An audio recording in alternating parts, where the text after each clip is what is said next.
And good morning. I am Scott Giles, the affiliated community minister at Countryside Church. My call to worship is by John Philip Newell from his book, Sounds of the Eternal, a Celtic Psalter. In the gift of this new day, in the gift of the present moment, in the gift of time and eternity intertwined, let us be grateful, let us be attentive, let us be open to what has never happened before in the gift of this new day, in the gift of the present moment, in the gift of time and eternity intertwined. To light our chalice this morning, I've chosen a verse from the great Unitarian minister, Ralph Waldo Emerson. Life is girt all around with the contributions of those who have perished to add their points of light to our sky, and we light our chalice in their remembrance. Please stand as you are able and join in unison reciting our covenant. We unite to strengthen the bonds of kinship among all persons, to promote human dignity, and to increase reverence for life's creating, sustaining, and transforming power through worship and service. Please join in singing hymn number 66, When the Summer Sun is Shining.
Now I believe we have a message for all ages.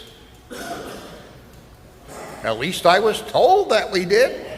I don't have one prepared. So I will assume we're skipping that. I'm sorry. Hey, we're not an organized religion, not really, if you just understand that, and everything will make sense to you. For our offering, Dad, do you have the words, or would you like me to make something up? I will make something up. Oh, here we go. Here comes someone to get your money. We're going to just have everybody go ahead and enjoy the video that is going to play for this moment.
Well, that was definitely worth waiting for. To introduce the offering, I would like to share with you my favorite quotation from the great mental health professional, Dr. Menninger. Generosity is one of the greatest signs of mental health. Truly generous people are seldom emotionally disturbed. And the morning offering will now be received.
As a meditation prayer quieting this morning, I've chosen a prayer probably all of you have heard, although not like this.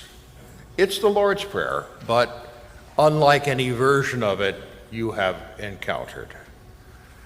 The Old Testament is written in Hebrew, the New Testament is written in Greek, neither language Jesus of Nazareth spoke. He spoke Aramaic, a transitional tongue. The prayer that I'll share with you in a moment is the Lord's Prayer as it appears in Gaelic. When it got to the Celtic nations, to Great Britain and so on. And then what has happened is John Newell of Findahorn Commune, winner of the Contemplative Voices Award from the Shalem Institute in Washington, D.C., he took that Gaelic prayer and translated it back into English. So it's a unique Lord's Prayer. If any of you want a copy of it, let me know and I will see that you get one. But for now, let us join our hearts and minds together in the spirit of quiet meditation or prayer.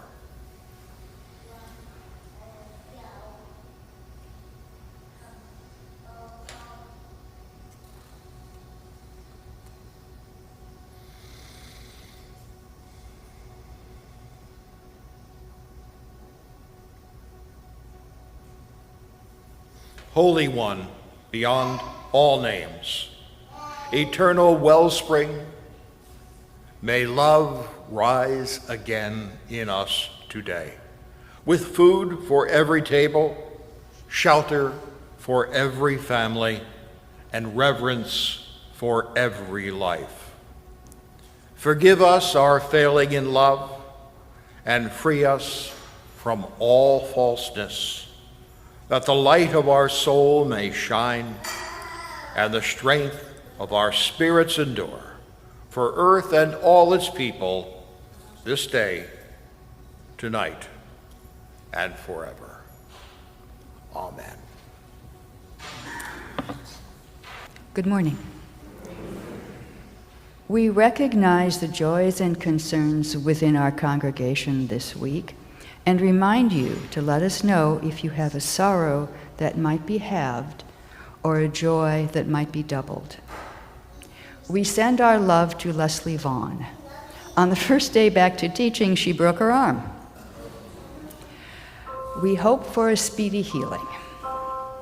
We celebrate with Gary and Robin Labetz, whose daughter has just become engaged. We wish Laura and Adam a lifetime of love and happiness. If you have anything to share, please use the form on our website under the Pastoral Care tab. You can also find it in the weekly e-news or call Reverend Pam or anyone on the lay ministry team, or simply leave a message in the office. Remember, your community is here for you. For all those intentions which remain in the secret sanctuary of our hearts, know that you are loved and held. Please remain seated while we sing Spirit of Life. I know, we get so slick every Sunday, don't we? We do our best. For those of you who may not have opened your email on Friday, this church has had some challenging news.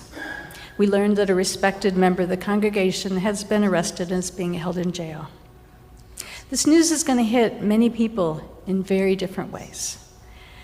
And this morning, I want to affirm that as a faith community, we will do our best to respond to all of it with honesty and integrity and compassion. Your Safe Congregation's response team is working to respond in any way that is needed. I wanted to introduce Doree Bryant. She is one of our members. There's Doree. Carolina Kosakevich is another one of our members. She's here as well. And then Matt Myron is also. He's not here this morning, but you can reach out to him if you have any concerns of any kind. Reverend Karen and I will also be available. We're going to stay after the service a little bit here in the sanctuary, so if anybody just wants to touch base with either one of us or both of us, you're welcome to do that. And if you want to talk a little bit deeper, maybe this is just something that we all hold in community, knowing that community feeds us and lifts us up, and that sometimes there are things that cause us harm and distress, and that we will walk together through all of that with as much honesty and care as we can, holding up our values of compassion and dignity and justice. Just know that each of you are held in love, and we will continue to do our best together. Thank you. And now please remain seated and join in our reflection hymn, number 123, Spirit of Life.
Thank you. I have two readings this morning. The first, entitled "This Moment," a poem by Carol Wachter.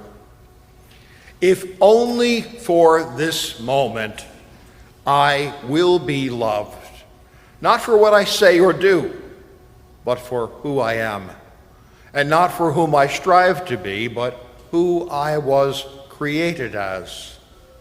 Not just the nicely wrapped parts either, and the parts of me I understand, but my jagged edges too, and my bewildered musing about why I do what I do. If only for this moment I will be space-filled, spacious, aware, free. If only for this moment I will let myself trust and let myself hope. Not so much because I want to feel happy and optimistic or be perceived as happy and optimistic, but because I want to know in this moment that I am intentionally fashioned and intricately connected. If only for this moment I will let wholeness find me in my head, in my body, in my heart, in my entire being, even in myself. The second reading is from the 7th chapter of the Gospel of Matthew. For those of you who took my New Testament class, yes, this is the New Revised Standard Version, updated edition of the Scripture. Do not judge, so that you may not be judged. For the judgment you give will be the judgment you get, and the measure you give will be the measure you get. Why do you see the speck in your neighbor's eye, but do not notice the log in your own eye? Or how can you say to your neighbor, "Let me take the speck out of your eye," while the log is in your own eye? You hypocrite! First, take the log out of your own eye, and then you will see clearly to take the speck out of your neighbor's eye. And this ends my readings. Well, this was an interesting sermon to put together. When I was a boy, I actually saw a UFO. I was about 10 years old. I don't think it was actually a flying saucer. It was just a light in the sky that maneuvered in ways I couldn't explain. My cousin Betty was with me. She saw it too. We think it actually was a night flight by an experimental aircraft, as Sikorsky helicopter was based in our hometown, and this was during the Vietnam War. Yet, as a result of that experience, I've always been fascinated by the idea of UFOs, or unidentified flying objects, as the authorities now insist on calling them. They have changed that term. They're now unidentified abnormalis phenomena. Apparently, our government is of the opinion if you change the words, you've actually done something. I was born in 1951, the same year as the original movie, The Day the Earth Stood Still, was released. I love that movie, especially the opening scene where a flying saucer lands in a park in Washington, D.C., bringing a spaceman and a robot who have come to tell the governments of Earth to clean up their act, or else. The term flying saucer was coined in 1947, but quickly became supplanted in 1952 by the shorthand term UFO. The Air Force opened Project Blue Book to investigate what pilots and the public were reporting seeing in the skies. Now, Project Blue Book was officially closed by the Air Force in 1969 with no definitive results. However, recent investigative journalism has discovered that the Air Force actually had continued to study the matter. We now see Congress demanding briefings. There are information leaks and speculation from the Navy that some of these unidentified aircraft appear capable of maneuvering under the sea. So far, our government is mum. They say if they were to disclose all the videos they have, they would also disclose how advanced our video surveillance technology has become. Still, the fact that there are unexplained things in our skies and that the government knows more about them than it's willing to say is certainly interesting. But why have these things fascinated us for so long? I believe it's that if flying saucers are real, that would mean it's possible for an advanced civilization to develop to the point where it became interplanetary without blowing itself up with nuclear weapons or poisoning itself with the byproducts of technology, that there is hope. Because if the Martians or whatever can do it, then maybe we can. Maybe things will work out well after all. Now, this is actually an ancient religious trope.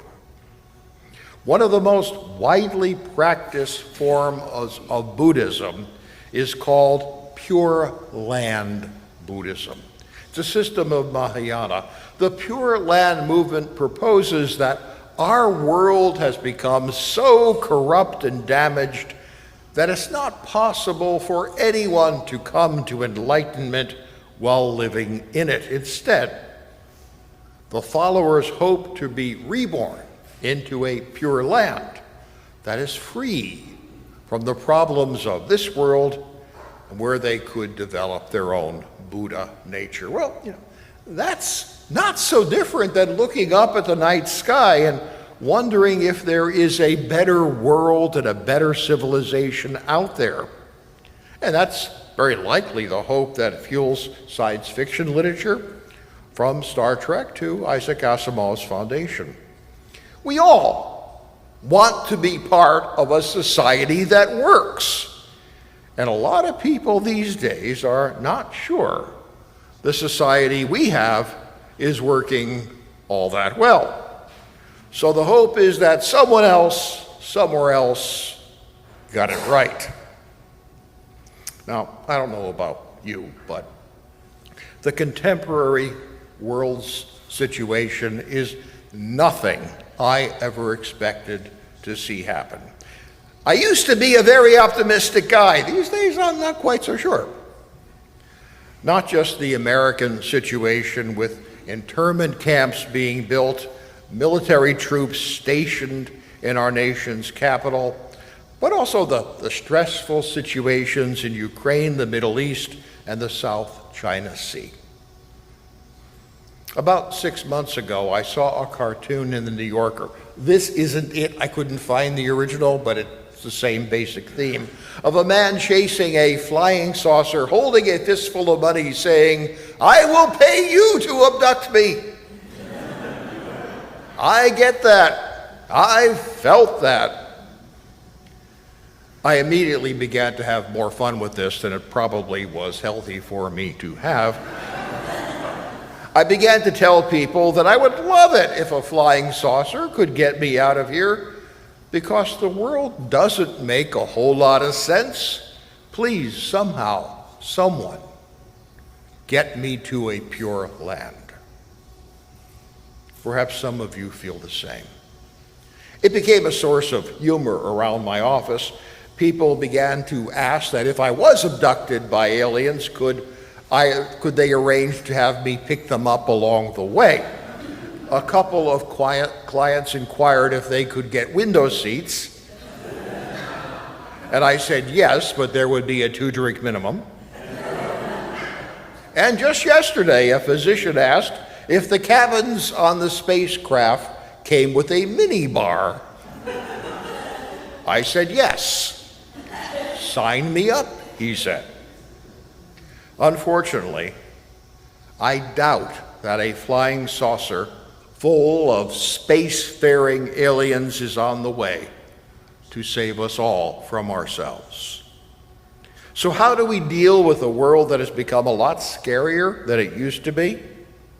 What does a spiritual person do in a situation like today? Now, first, let me say how much I admire those of you who have stood up to protest and criticize what you don't like. In a world like this one, that takes courage. But we also know it's not going to be enough. The courts, the universities, the museums, the media, the corporations all seem to be capitulating to authoritarianism.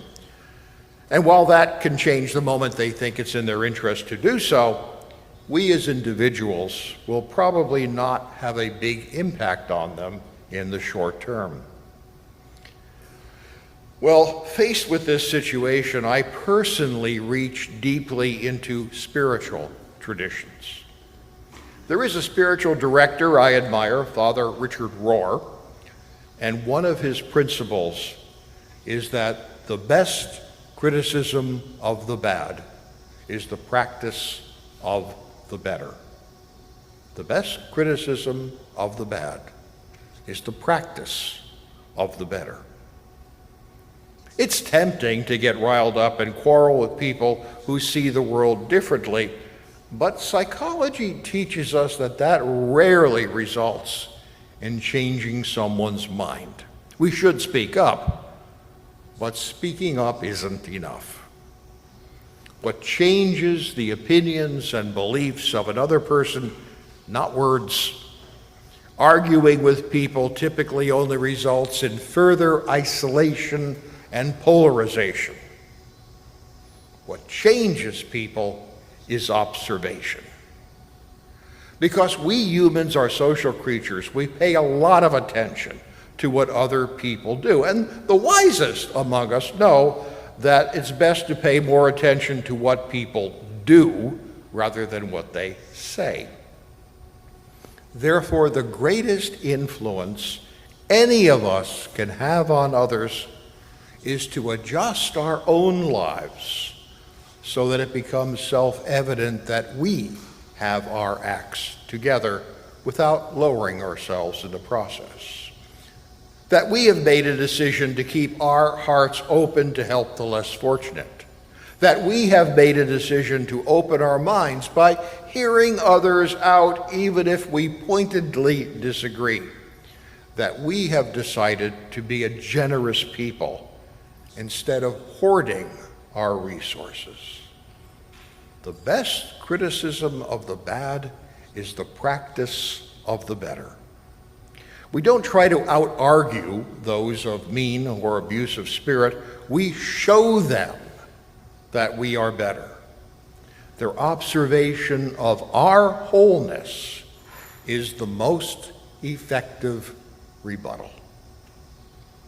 Or as St. Francis once put it, preach the good news. If necessary, use words. Among helping professionals of all types, there is a concept called shadow boxing, named after the martial arts practice of mimicking sparring with one's own projected shadow.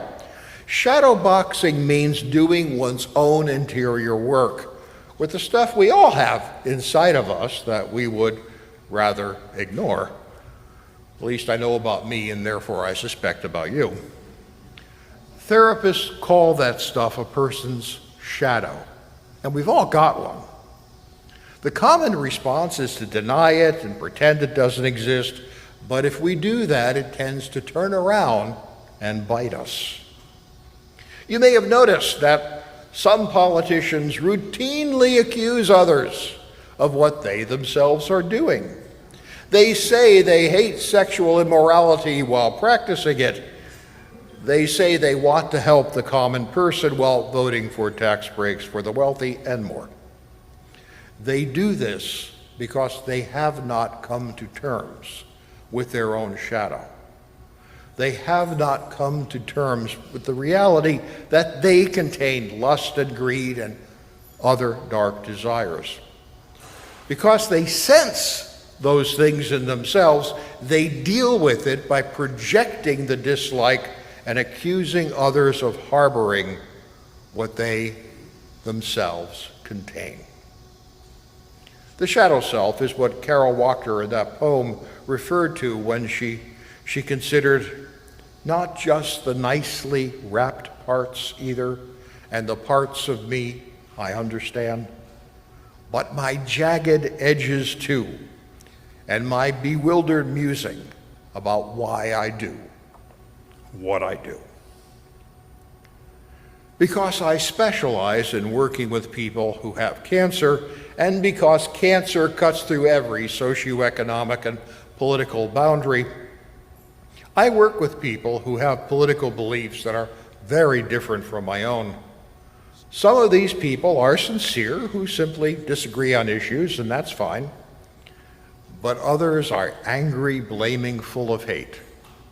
I recognize when I hear such things that they're really talking about themselves.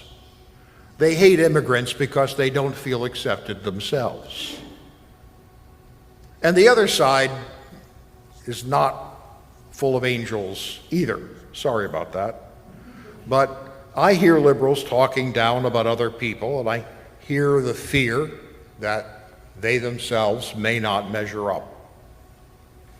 Every single one of us has messed up at some point in our lives. Every single one of us has fallen short of our own ideals. Every one of us nurtures inner feelings, the belief in our own inadequacy and shame. That's all part of being human. Shadowboxing is the willingness to think about those things rather than ignoring them, or worse, projecting them onto others. Now, I think this degree of self-honesty is important because your mind will not, in fact, allow you to ignore the darkness that you may contain. And I can prove that because your dark feelings show up in your dreams. And if you have these dreams, some shadow boxing is perhaps in order. Now, we don't pay a lot of attention to dreams in our time, and as a result, we seldom remember them. But in past centuries, dreams were very important. In the Odyssey and the Iliad, the poet Homer had his figures hearing the voice of the gods or the ancestors in their dreams.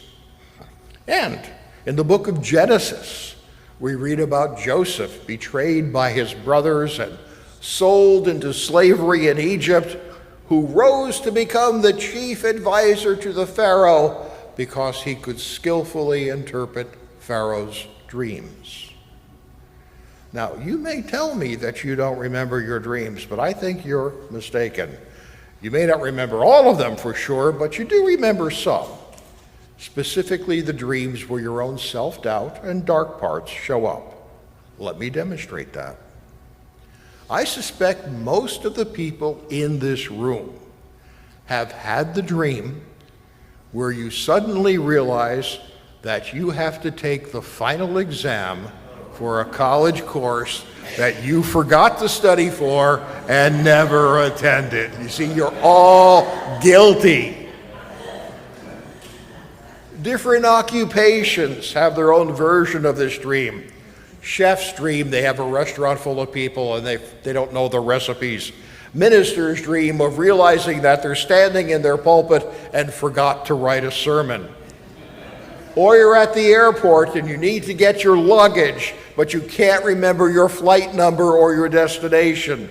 Or you can recall those things, but you can't find your gate on the flight line because it keeps moving. You've all had these, haven't you? This sort of dream is your unconscious mind saying you need to do some shadow boxing. These dreams are about letting yourself down, which everyone has done at some point. This is your mind telling you that you would benefit by reflection and resolving to do better. It's important work. Not fun, but important. If we refuse to do this inner work, we will project our feelings about the things inside of us onto others, because that's the easiest way of dealing with them. But it's certainly not the best way. Just watch the news. Lawmakers moan about climate change and then vote for big oil. People claim to oppose discrimination but cross the street to avoid walking by a homeless person. Psychological projection makes us feel better because it's easier to think that bad stuff is out there rather than in here. And that's probably why Jesus of Nazareth in the Gospel of Matthew chapter 7 talked about dealing with the speck in your own eye before you worry about your neighbor's lack of sight. That's what's going on today, I think. People project what they don't like about themselves onto others. It's the fault of the damn Republicans, or it's the fault of the damn Democrats, or the illegal immigrants, or the corporations, or the politicians, or the churches. Well, maybe not that one, but on and on and on. Not that there aren't problems with these things, because there are, but the anger, the ugliness, and the cruelty that has wrapped itself around these events is coming from inside the people who are speaking, because many of those people have power, God help us, because there isn't a flying saucer on the way to tell the governments to clean up their act. This results from people who are unhappy with themselves and cope with that unhappiness by being unhappy about others. That's why so much of what goes down today makes no logical sense, because it isn't logical, it's psychological. There are always two worlds: the world that we know and the world as it should be. The former is often about clout, power, who has the loudest voice. Then there is the world as it should be. That world is supposed to be about kindness, respect, and connection. This latter, I believe, is what Jesus intended when he would talk about the reign of God or the kingdom of God. The Greek word can be translated either way. And I don't believe Jesus thought he was talking about something historical, something he believed would arrive at a specific point in history, the second coming that the evangelicals talk about.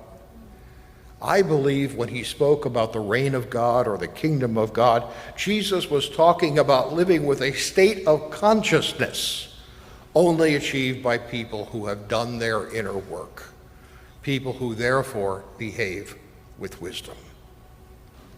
When I was in theological school, one of my professors commented that spiritually alive people, thoughtful people, will always be in the minority. They will always be up against selfish people driven not by goodness, but by genetically programmed individualism and the will to power. In fact, he thought the world was quite lopsided regarding that. Spiritually powerful people will probably never be completely victorious over the ugly, mean, and cruel. But that doesn't mean you give up. Instead, we need to behave like paratroopers dropped behind enemy lines. The forces of the opposition may be in control, but instead of feeling helpless, defeated, angry, we should instead do what we can, because it will add up over time. Just like paratroopers dropped behind enemy lines do what they can to impede the forces of the opposition. because the best criticism of the bad is always the practice of the better. You may not be able to do much about illegal deportations or military troops on our civilian streets, but you can master your feelings so you don't act in an uncontrolled way that only makes things worse. You can, acting alone or with others, do something to help. You can adopt an unloved stray dog, or even better yet, a cat. You can give a few bucks to a homeless person who is looking for food instead of assuming the worst about them. You can support charities that seek to make a difference. You can do these things, and if you do, you are part of the reign of God, even if what you do isn't noticed by anyone else. Your mind will notice. Your sense of yourself will improve. Your shadow self will come. This is why belonging to a church makes sense. It's why supporting a charity makes sense, because there is no flying saucer coming to save us. We have to figure out some ways of doing it ourselves. It's a scary time and a scary age. And we try to find hope that the world can be a better place. And therefore, I seek to connect to the religious traditions to discover how. There is a spiritual claim said to have originated with the Dalai Lama. Now, he is someone I absolutely respect. He lived through the occupation of his home country by the Chinese. He deals on a daily basis with the discrimination by the Han Chinese against the Tibetan people. And he is said to have taught his students that whenever the world seems complicated and bad seems triumphant, this actually means that there is something fragile, beautiful, and redemptive trying to be born. He said the world has kind of a built-in compensation. When good things are just getting started, the world works to shift attention to the many bad things, because this causes people to leave the fragile, beautiful thing alone, so it has a chance to take root and grow into something more. And I want to believe that that is happening now.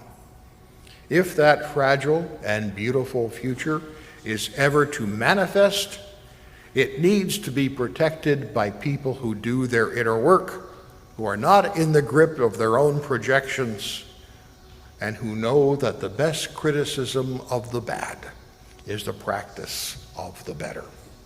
So let's continue to do that going forward, because there isn't a flying saucer on the way. But if we will criticize the bad by practicing the better ourselves, maybe those flying saucers won't be needed, because the better has a way of adding up over time. And that is my sermon.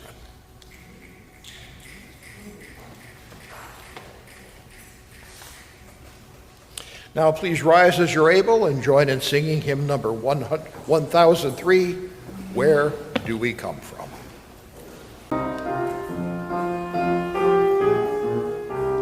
Where do we come from? What are we? Where are we going? Where do we come from? Mystery, mystery, life is a riddle and a mystery. Where do we come from? Where are we going? Where do we come from? What are we? Where are we going? Where do we come from? Mystery, mystery, life is a riddle and a mystery. Where do we come from? Where are we going? And now to extinguish our chalice, we say this flame is extinguished, but not our hope for the future, our courage in the face of crisis, or the love we seek to share with the world. And now please join me in reciting responsively the words of our benediction. And now may the truth that makes us free, and the hope that never dies, and the love that casts out fear,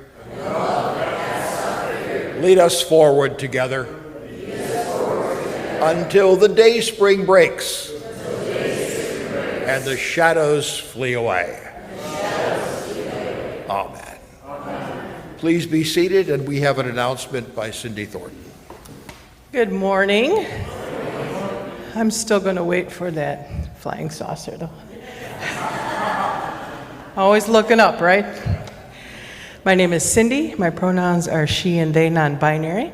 And this is just a friendly reminder that today, after coffee hour at 11:30, we are starting our trans inclusion in congregation class. We don't have all the answers, but let's start a conversation. Please join us. Thank you.